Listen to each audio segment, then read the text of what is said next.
दोस्तों अगर आप अपनी सैलरी से अमीर बनना चाहते हैं बिना ज्यादा टाइम दिए स्टॉक मार्केट में ऑलमोस्ट रिस्क फ्री मात्र 5,000 मंथली इन्वेस्ट करके 5 से 10 करोड़ बनाया जा सकता है लॉन्ग टर्म में। स्टॉक मार्केट से लॉन्ग टर्म में करोड़ों रुपए कमाने के लिए आपको सिर्फ 2 चीजों की जरूरत है, पहला हाई रिटर्न और दूसरा है लो रिस्क। अगर आप एक फुल टाइम प्रोफेशनल इन्वेस्टर नहीं है तो फिर आपके लिए शेयर मार्केट को एनालाइज करना काफी मुश्किल हो सकता है। तो फिर आपके लिए कम से कम रिस्क पर ज्यादा प्रॉफिट पाने का एक तरीका है इंडेक्स फंड में इन्वेस्ट करना। जब हम निफ्टी या सेंसेक्स में इन्वेस्ट करते हैं तो हम एक तरीके से देश की इकोनॉमी पे पैसे लगाते हैं। आज लगभग हर एक स्टडी में यही पाया गया है कि हमारे देश भारत की इकोनॉमी कम से कम अगले 30 सालों तक काफी तेजी से ग्रो करने वाली है। निफ्टी 50 और सेंसेक्स इंडिया के मोस्ट पॉपुलर इंडेक्स हैं जिसमें हमारे देश के टॉप कंपनीज लिस्टेड हैं। सिर्फ यही टॉप कंपनीज इंडिया में 50% सर्विसेज और प्रोडक्ट्स को मैन्युफैक्चर करती हैं। अगर हमारे देश की इकोनॉमी बढ़ती है तो ये ऑब्वियस है कि इंडेक्स भी लॉन्ग टर्म में काफी ग्रो करेंगे। एक इंडेक्स में इन्वेस्ट करने से आपको कई सारे बेनिफिट्स मिलते हैं। Nifty 50 national stock exchange NSE में लिस्टेड टॉप 50 कंपनीज का एक इंडेक्स है। इन कंपनीज को फ्री फ्लोट मार्केट कैपिटलाइजेशन के हिसाब से निफ्टी में वेटेज दिया जाता है और इसी वजह से निफ्टी 50 में सारे लार्ज कैप स्टॉक्स ही होते हैं। इसके साथ ही हर 6 महीने के बाद निफ्टी 50 में से उन स्टॉक्स को हटा दिया जाता है जो खराब परफॉर्मेंस करते हैं और उनके बदले ऐसे स्टॉक्स को ऐड किया जाता है जो अच्छा परफॉर्म कर रहे हैं। यानी ओवरऑल कहा जाए तो निफ्टी 50 में हमेशा टॉप परफॉर्मेंस करने वाली कंपनी ही होती है और इसकी वजह से निफ्टी 50 का रिटर्न काफी अच्छा है जो इसके पास परफॉर्मेंस से भी साबित होता है। 2001 में निफ्टी 50 1000 के आसपास चल रहा था और आज निफ्टी 50 18,000 पॉइंट्स के करीब है। चलिए अब जानते हैं कि आप किसी इंडेक्स में कैसे इन्वेस्ट कर सकते हैं। दोस्तों इंडेक्स एक हाइपोथेटिकल पोर्टफोलियो होता है और इसी वजह से हम इसमें डायरेक्ट इन्वेस्ट नहीं कर सकते। अगर आप निफ्टी 50 में प्रेजेंट सारे स्टॉक्स को उनके वेटेज के हिसाब से खरीद लेते हैं तो आप निफ्टी 50 के रिटर्न को मैच कर सकते हैं।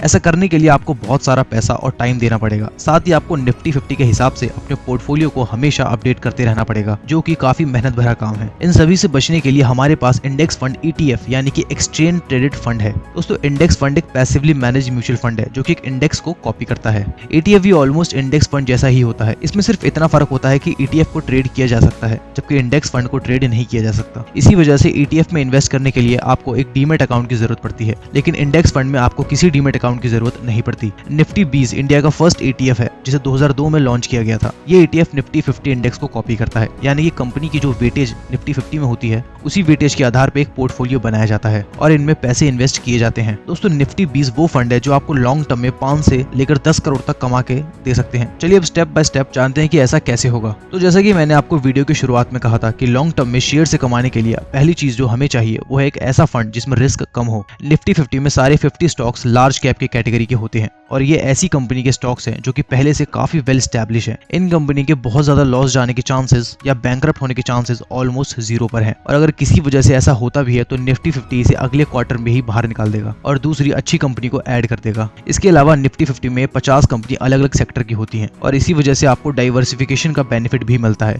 इन सब के अलावा निफ्टी 20 में इन्वेस्टमेंट के रिस्क काफी हद तक कम हो जाता है। अब बात करते हैं इसके रिटर्न के बारे में। दोस्तों निफ्टी 20 के पिछले 20 सालों का रिटर्न काफी ज्यादा अच्छा है। 2002 में जब निफ्टी 20 लॉन्च हुआ था तब इसकी NAV सिर्फ 10 रुपए की थी और आज निफ्टी 20 की NAV 190 रुपए के करीब है।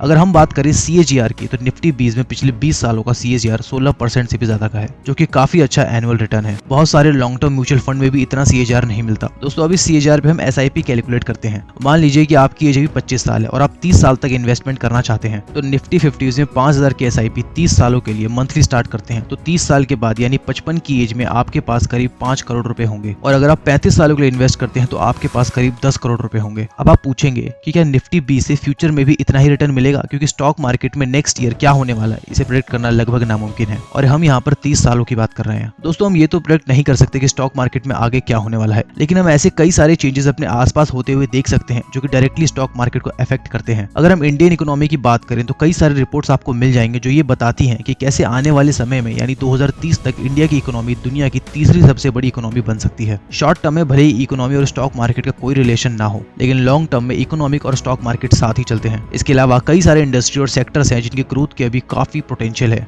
और कई तो ऐसे हैं जो अभी सही से इमर्ज भी नहीं हुए और ये सारी चीजें स्टॉक मार्केट को फ्यूचर में इफेक्ट जरूर करेंगी। अगर हम पिछले 30 सालों के लिए अगर थोड़ा कम या ज्यादा CAGR एक्सपेक्ट करते हैं लेकिन फिर भी निफ्टी 50 और निफ्टी 20 के रिटर्न हाई ही रहने वाले हैं। अब मैं आपको बताता हूँ कि कैसे आप निफ्टी 20 में SIP स्टार्ट कर सकते हैं। दोस्तों इसके लिए सबसे पहले आपको डीमेट अकाउंट चाहिए होगा तो लिंक आपको डिस्क्रिप्शन में मिल जाएगा। सबसे पहले आप अपना डीमेट अकाउंट खोलें। आपको बस किसी भी एप्लीकेशन पर जाकर निफ्टी 20 सर्च करना है और आप अपनी SIP उसमें स्टार्ट कर सकते हैं। दोस्तों इस वीडियो में सिर्फ इतना ही। आशा करता हूँ ये वीडियो आपको अच्छी और हेल्पफुल जरूर लगी हो। तो वीडियो को लाइक करना बिल्कुल ना भूलें, कमेंट्स करके हमें अपने डाउट्स जरूर बताएं। ऐसी इन्फॉर्मेटिव वीडियो को अपने फ्रेंड्स एंड फैमिली में शेयर करना बिल्कुल ना भूलें।